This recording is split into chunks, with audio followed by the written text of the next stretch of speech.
నేను మల్లికా గారు ఈరోజు ఎస్పీ పల్నాడుగా చార్జ్ తీసుకున్నాను. సో ఇప్పుడు మీ అందరికీ తెలుసు దట్ మన దగ్గర పల్నాడులో అండ్ ఇంకా కొన్ని చోట్ల ఆంధ్రప్రదేశ్లో there have been incidents of post poll and poll day violence. So దానివల్ల కొంచెం డిస్టర్బ్ పరిస్థితి ఉంది, పర్టికులర్లీ పల్నాడు జిల్లాలో. సో నా ఫస్ట్ ప్రయారిటీ ఉంటుంది to restore the law and order situation to normalcy. So మన దగ్గర చాలా ఇన్సిడెంట్స్ జరిగినాయి. ఇప్పుడు ఇంకా ఏం ఇన్సిడెంట్ జరగకుండా చూడటం నా ఫస్ట్ ప్రయారిటీ ఉంటుంది. దాంతోపాటు peaceful counting process and next few days after counting. So that is my first priority. Secondly, so many cases have been registered. చాలా కేసెస్ నమోదు చేయడం జరిగింది. దాంట్లో చాలామంది అక్యూజ్ కూడా ఐడెంటిఫై చేయడం జరిగింది. సో నెక్స్ట్ ఫ్యూ డేస్లో వాళ్ళని అరెస్ట్ చేసి వాళ్ళకి లోపల పంపించడం, that will be the important step to control the law and order situation.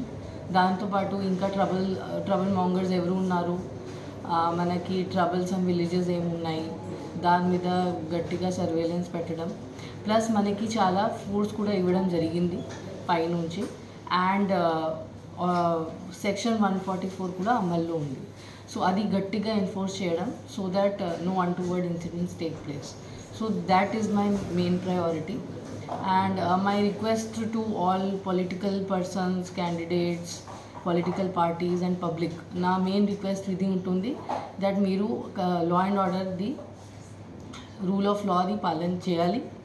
Otherwise action చేయడం జరుగుతుంది. We will not spare. ఎవరైనా ఉండొచ్చు, ఎంత పెద్ద వాళ్ళు ఉండొచ్చు, ఎనీ పార్టీ నుంచి ఉండొచ్చు, ఎనీ గ్రూప్ నుంచి ఉండొచ్చు, that is immaterial. If anybody violates the law, వాళ్ళ మీద as per law strict action చేయడం జరుగుతుంది. ఇంకా ఇన్ఫ్యాక్ట్ మన ఫోర్స్లో కూడా, మన పోలీస్ డిపార్ట్మెంట్లో కూడా any laxity, any negligence are connivance, వాళ్ళతో రాంగ్ పర్సన్స్తో కలిసి పని చేయడం ఆర్ ఆన్ పర్పస్ ఇగ్నోర్ చేయడం, ఇవి కూడా